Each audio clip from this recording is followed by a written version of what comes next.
I think most stories start from the very beginning, but here I believe everything can be better explained if we start from the end. So here I am, at a waffle cafe at 3:30 p.m. The girls 2 tables behind me were once again complaining about their boss. 3 girls right in front of me were trying to stuff themselves with toast, and the waitress Hardy had just refilled my glass. Then a shadow fell over me. "Well, Max," my voice was filled with sarcasm, "I was wondering when you'd show up." "Max, Maxwell Key, my former father-in-law." Chris, can we talk?" Damn, I'd known this man for over 7 years, and for the first time he seemed almost pleasant to me because I saw someone different. A person who wasn't super confident and always in control. That I had to hear and see. "Sit down, Max, you're scaring the kids." He sat down across from me. The girls glanced at us in surprise. You see, Max had always been a powerful man in both body and mind. He owns the largest warehouse in the area and the only real freight company within 100 miles. When the local economy started to decline about 15 years ago, Max managed to stay afloat. Many people owe him their livelihoods, their homes, and damn it, their lives. Also, keep in mind the fact that he's 6'6", still looks like he works in the big house, and is the kind of person people don't mess with. Max sat across from me in a private booth. Damn, he looked like hell unshaven, with dark circles under his eyes.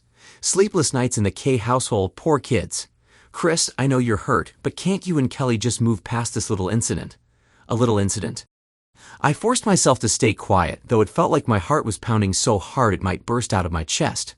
My hands were sweating, and I fought the urge to strangle the man sitting across from me. It took me a few seconds to calm down, reminding myself that I didn't want to brawl with him. I wanted to win. Calming down, I noticed that everyone seemed to be trying hard to ignore us, but damn it, I knew they wanted to listen. They were craving the dirt. Well, why not give it to them? "All right, Max, which part of this incident do you want me to forget?" I asked without raising my voice, but not bothering to whisper either. "It was just one time." "Wrong, Max. This went on for years, and you know it. She never did this before. She never cheated." "Come on, Max. She's been screwing me over for years. You want to hear the whole truth? Fine." I took my biscuit. When I first met her and tried to get her number, she made a point of showing off every guy who wanted to sleep with her, and even those who already had. Why, Max? Why did she do that? "She was trying to push you away, Chris, but you won her over, and—" "Nope," I interrupted him as I spread apple jam on my toast. "She was trying to see if I was willing to fight for her, and like an idiot I did. I gave her the attention she craved." I took a bite of the biscuit and continued. "Then she brought me home to introduce me to her dad, and even then you hated me. You hated my politics, hated my career, hated my style, and all that. At first, I thought it was just the grumbling of an overprotective dad. But no, you simply didn't like me. I was never good enough for your precious little girl." I took another bite. The jam was good. Max's jaw clenched and unclenched, but the words couldn't come out of his mouth. We both knew I was right, and he couldn't argue with it. But I wanted to live with it. I needed to prove to you that I was a good guy.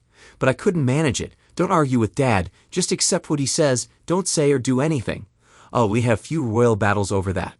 And after all that, I would just sit there and let you insult me.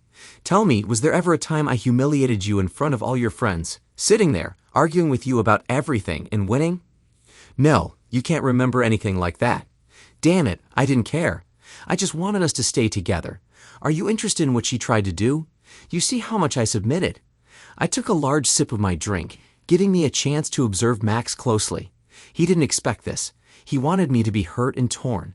Then he could approach me, pleading and weeping in his humility, to save my marriage. Yes, just like that. Do you know what happened then? She started hanging around with her old friends again, telling me they were just friends. I raised my hand to stop Max from rushing to her defense. I know she wasn't cheating back then. Believe me, after I beat up poor little Thomas for grabbing her at that bar, they all came to me and assured me nothing happened. She just, well, this was all about testing me again. She wanted to know if I was jealous of her. Would I react if she met up with her old lovers? Guys she had slept with in her own bed, in her own home. Well, yeah. After that, we broke up. The best 3 months of my life, honestly. I finished my cookie and brushed off my hands. Max was silent. I didn't know if he was finally realizing she wasn't as innocent as he thought, or maybe he knew and this was just my attitude. But hey, either way, it worked. He wasn't talking. Well, my stupid self let her convince me to come back. That was around the time she stopped coming home so late. She did it to spend more time with me, and everything was good, really good. Then I messed up by proposing to her. I don't know why I did it. I won that damned ring at a jeweler competition, and it didn't mean much to me, but I went through with it. And that's when the strange stuff started happening. All these genuinely hot girls suddenly began hovering around me. They'd meet me at work, the gym, while shopping, everywhere. Sure, plenty of beautiful women were fine, but it's not normal when they all start coming on to you, inviting me out to lunch, outright saying they wanted to sleep with me. Hell, even Lean started acting that way. One time, she even locked us in a supply closet and unzipped her dress. She claimed she was naked underneath. I fought every instinct God gave me not to look at her. I told each of them that I was engaged in everything, but nothing seemed to work. So you can imagine my surprise during the wedding preparations when I saw those same women again. They were her friends, relatives, acquaintances from high school. Oh, Lean even told me she was sorry, but they just had to make sure I wasn't some jerk who'd cheat on poor little Kelly. So do you think I passed the test then? On the wedding day, I had another test when you made me sign that prenuptial agreement. If I ever cheated on your Kelly, I'd get nothing. Notice, though, there was no mention of what would happen if she cheated on me. I asked you what would happen if she did, if I could be free, and understood that was a bit of foreshadowing, wasn't it, Max? Oh, and you had your lawyer add a clause. If your girl cheated on me, I'd get $122,000 in my bank account, keep my clothes, my car, and the little house I inherited from my grandparents. I leaned toward Max. But I signed it, Max. Remember? I was able to sign it. And then what the hell happened last Saturday? First, I get called into work for 8 damn hours because someone decided they'd rather go to that damn amusement park than show up for work. It made my day hell, but that was just the beginning, right, Max? Then I come home after work. I can't park my car in the driveway. I'm forced to park on the street. Why? Because someone took my spot. I thought a lot about that. Well, yeah, but not like this.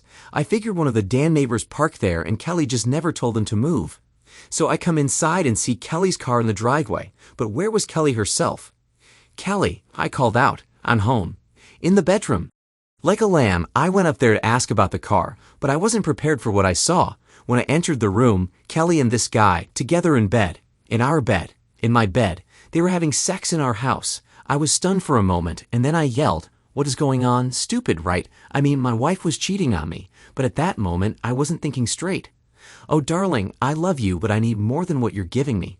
Don't worry, I'll still sleep with you. This is just sex. It has nothing to do with you." Damn it, she actually said that.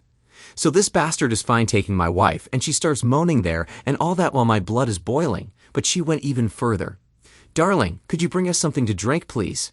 That snapped me out of my shock, I'll tell you. You want me to bring drinks for the two of you? She was so sweet with her cockled smile as she ordered me. Yes, to it. Get something from your stash of beer. Damn it, you piece of trash. If you want a drink, you can get it yourself, I spat. But you'll bring it yourself, she groaned in annoyance. Now don't talk like that. Shut up, Evia. You wanted this, and you'll get it, but not from me. And no lies. Wasn't that what we agreed on before the wedding? The little bastard chimed in. Come on, man. Don't rock the boat.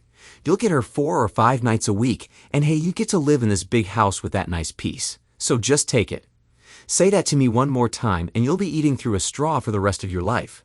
I had never seen a man deflate like that before, not only in posture, but as a man.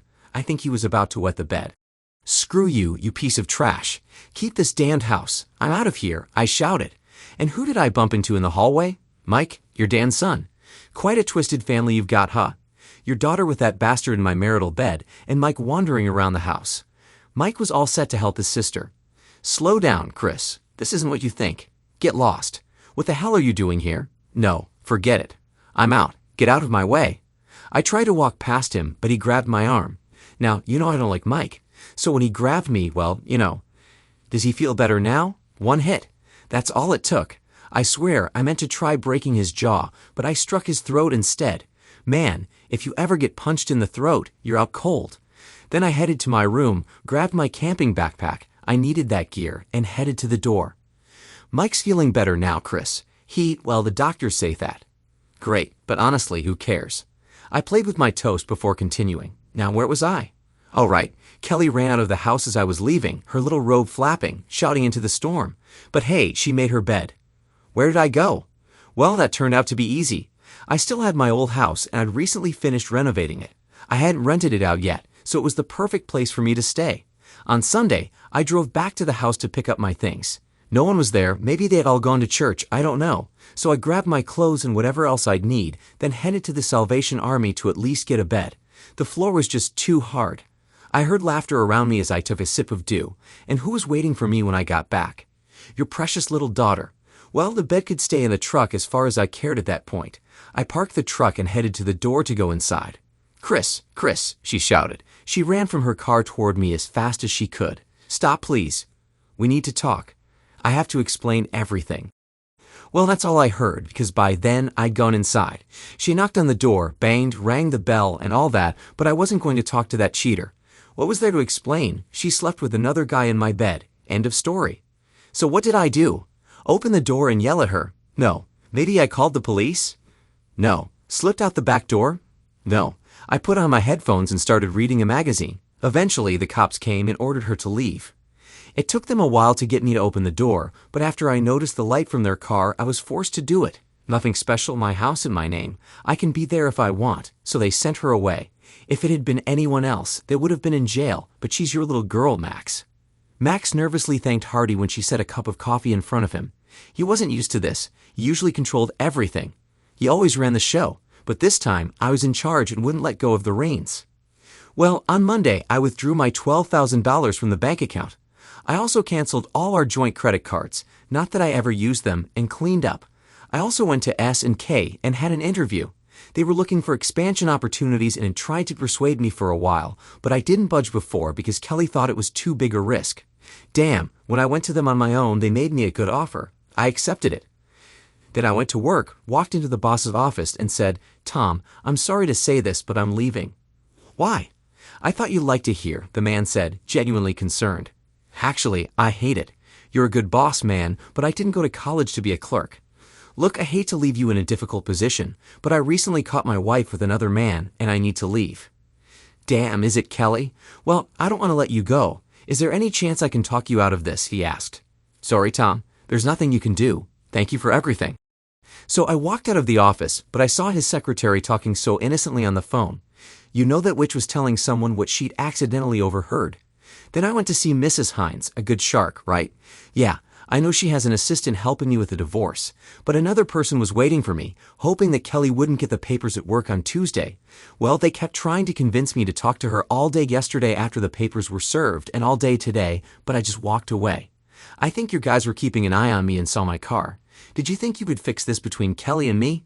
So Max, what was that little incident? She was sleeping with another man in our marital bed.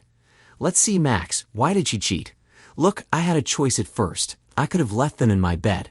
Well, she would have liked that. A higher sexual drive would have been satisfied. Oh, I wanted to sleep with everyone. Damn, half the pleasure is in the chase, making her want you so badly that she pounce on you. But Kelly never liked little notes, calls at work, lunches, or little gifts. A waste of time and money, she said. Oh, I think she was getting back at me for cheating on her. No, wait, I never did that. I didn't have an affair while I was dating her or after I married her. Huh, that can't be it. Oh, she heard about the bachelor party and wanted to get back at me for that. Wait, because I spent that night talking to Stacy and Mike after their last fight? No. Why did she cheat? And how did she plan to fix everything? I tried to give her everything she needed, emotionally and physically. Huh, what if it was another test to see if I was in love with her or if I just wanted the money?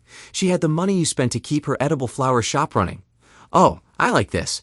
What if she wanted me to find them, get angry, and beat up the guy, or run away?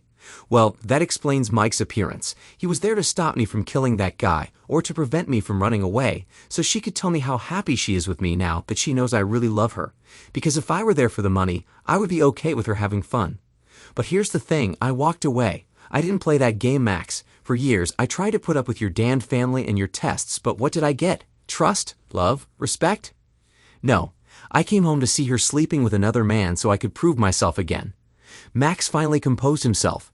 Isn't there anything that could save your marriage? I know Kelly genuinely loves you, he almost pleaded. She loves me, Max. I'm tired, man. Really. I heard someone open the door of the Waffle Cafe. I don't know what you did, Max, to raise your daughter like that. But I can't live with it anymore, and she will never change. She needs someone who can constantly show her their need for her, and I don't have that anymore. She tested me one last time. I loved her, Max, but she killed that. I hope you're all happy now. I stood up. Max didn't move as I put on my jacket. I saw Kelly standing at the counter. She must have heard my last remark. She was probably the last one to enter. She stood there as our eyes met.